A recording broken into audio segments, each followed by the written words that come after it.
কি অদ্ভুত জীবন আমাদের। ছোটবেলা থেকে টাকার পিছে ছুটতে ছুটতে জীবনের প্রায় অর্ধেকটা সময় টাকার পিছনেই ছুটে যায়। এই টাকা ইনকাম করতে হবে, কিভাবে টাকা ইনকাম করতে হবে, কত টাকা ইনকাম করতে হবে, এভাবেই চলে যায় জীবনের অর্ধেকটা সময়।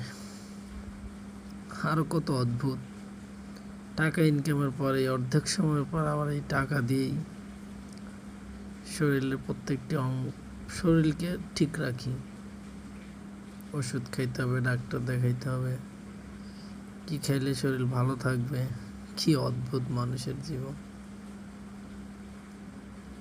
টাকা ইনকাম করো, আবার সেই টাকা দিয়েই সেই শরীরকে ঠিক রাখো।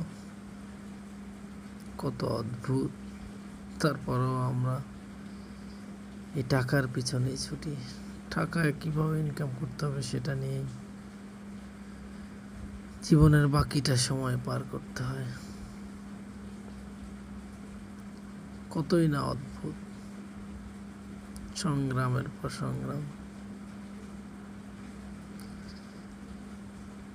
এ যেন এক সংগ্রামী জীবন। চাইলেও করতে হয়, না চাইলেও করতে হয়। কারণ টাকা তো আর আপনি আপনি আসবে না। পরিশ্রম করবেন, তবেই না টাকা আসবে।